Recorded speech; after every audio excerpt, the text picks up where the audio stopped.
आज हम इनसे बात करते हैं महेश जी से कि तंजौर आर्ट जो उन्होंने बनाई है वो आपने कहाँ से ये सब प्रेरणा आपको मिली, और ये जो प्रेरणा आपको मिली है किस तरीके से आपने इसको आगे बढ़ाया?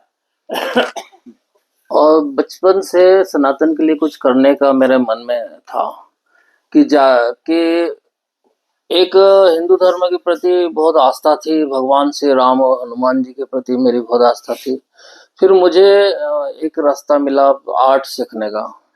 तो आर्ट सीख के मैं लगभग 38 साल ऊपर हो चुके हैं, और 38 साल से मैं भगवान की पेंटिंग बना रहा हूँ, और दिनों दिन उनके प्रति और भक्ति मेरी बढ़ती जा रही है।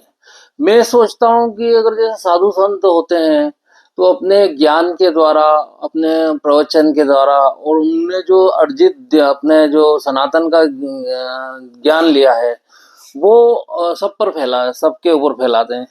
तो मुझे भगवान ने निमित्त बनाया है उन अपने हाथ से उनको सजाने संवारने के लिए। तो मैं भी एक सोचता हूँ कि जैसे साधु संत तपस्या कर रहे हैं वैसे ही मैं भी तपस्या कर रहा हूँ, और अपने पेंटिंग के माध्यम से भगवान का ज्यादा प्रचार प्रसार और ये सनातन धर्म फैले, इसका एक छोटा सा प्रयास कर रहे हैं आप इसमें ये बताएं कि आपका जो सहयोग है, पारिवारिक से भी आप जुड़े हुए हैं, सब चीजें हैं, तो ये इतना समय किस तरीके से निकाल पाते हैं सारी चीजों करने के लिए? देखो व्यापार तो व्यापार है ही, लेकिन समय भी बहुत जरूर निकालना पड़ता है। कई महीनों आपने लगाया थी, 7 महीने आपने ये रामायण के पूरे शॉर्ट में निकाल दिए, और इनमें कई कई महीनों 2-2 3-3 महीने लग जाते हैं। तो आप ये सब चीजें कैसे मैनेज करते सारी? एक्चुअली क्या है कि मेरे साथ लगभग 8-10 जने जुड़े हुए हैं, और थोड़ा सा मतलब उनसे भी हेल्प लेता हूँ मैं। जो मेन फाइनल काम होता है वो मैं करता हूँ, जो फिनिशिंग टच होता है वो मैं करता हूँ। और ये संपूर्ण रामायण वाली ये पेंटिंग तो मैंने पूरा अपने हाथ से ही बनी। और जैसे ये आस्था है, सब कुछ होने के साथ साथ रोजी रोटी का साधन भी है। तो ऑर्डर से भी बनाता हूँ, और कई ऐसी ऐसी चीजें बनती है जो वर्ल्ड का पहला पीस हो। तो क्या बनाया था आपने? नहीं, जैसे कि ये वर्ल्ड का पहला पीस है। हाँ, अभी एक कृष्णा जी की पेंटिंग बनी। जैसे आपका कोई आइडिया है, आपने बनाया कि भाई कृष्णा जी की बड़ी पेंटिंग बनाओ और गोल्ड में बनाओ, और 4-5 चीजें अपने ऐड करवाई आपने अलग अपने माइंड में, तो वो तो फिर मैंने स्केच करके आपको दिखाया है, तो वो फिर वर्ल्ड का पहला पीस ही हो गया। अभी जैसे गोधन से राम मंदिर आज तक किसी ने नहीं बनाया। तो मैं ऐसा कुछ करना चाहता हूँ कि जो भगवान के प्रति किसी ने नहीं किया हो, और मेरे हाथ से भगवान बनवाए। ऐसा मेरे को आगे से प्रेरणा देते हैं भगवान। अब तक अभी तक आप कितने लोगों से मिल चुके हैं, और कहाँ कहाँ आपने आपकी पेंटिंग पहुंच चुकी है, और मतलब कितना सुकून मिलता है जब ये सब चीजें होती है? एक्चुअली क्या है, पूरे वर्ल्ड से ऑर्डर आते हैं। सोशल मीडिया पे मैं हूँ, मेरा यूट्यूब चैनल है रंजीत तंजौर आर्ट बाय महेश वैष्णव।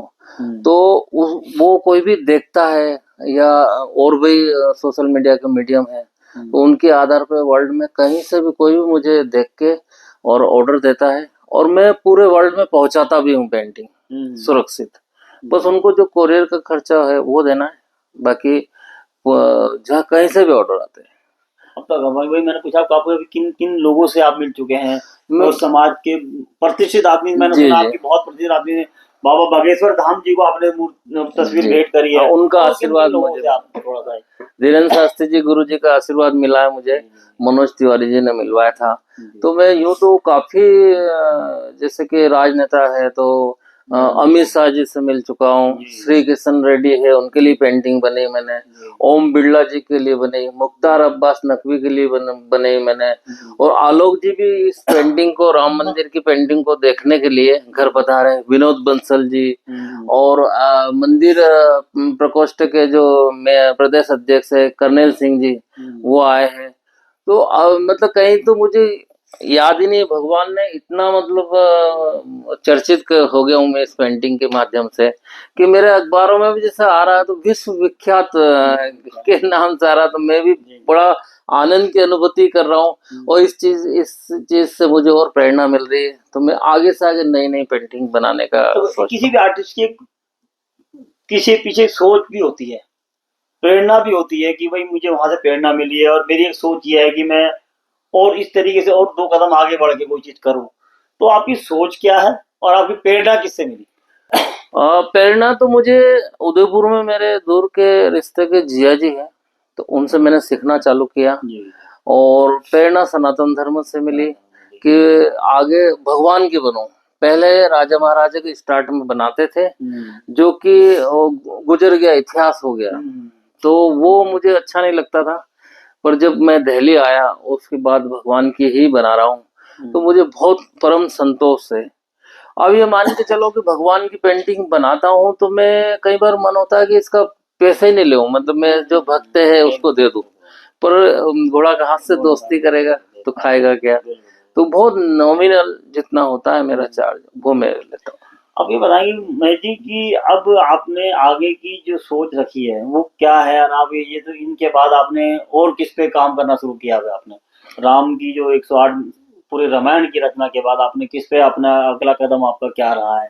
किस पे सोचने के लिए आपने अब हो गया कि अब आप मुझे अब ये आगे काम करना, ये तो कर दिया, जी राम मंदिर भी हो गया और रामायण का पूरा कंसेप्ट हो गया, समय बदलता है, टेक्नोलॉजी चीजें हैं सारी, तो अब आप तो जैसे ये वर्ल्ड का पहला पीस बना है, तो बहुत बढ़िया। अब मेरे 2 विशेष है जी। कि जो जो थे पहले वो तो हो गए, अब जो 2 है, हाँ। जैसे आलोक जी का आना था तो वो आ गए हैं, आशीर्वाद मिल गया है। अब मैं चाहता हूँ कि ये पेंटिंग राम मंदिर में लगे या फिर मैं मोदी जी को भेंट करूं। जी। और अगर राम मंदिर में भी लगे तो मोदी जी से आशीर्वाद लेके लगाना चाहता हूँ। तो ये 2 चीजें, जैसे ये पेंटिंग मोदी जी के पास पहुंचेगी उसके बाद मेरे मन में आ रहा है कि जैसे कि सुंदरकांड के ऊपर एक एक लाइन है उसके ऊपर पेंटिंग बनाओ, या फिर ऐसे हनुमान चालीसा है।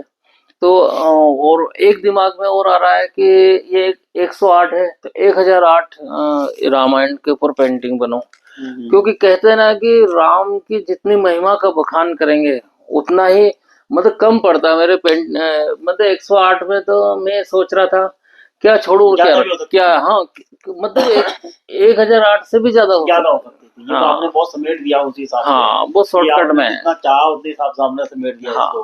तो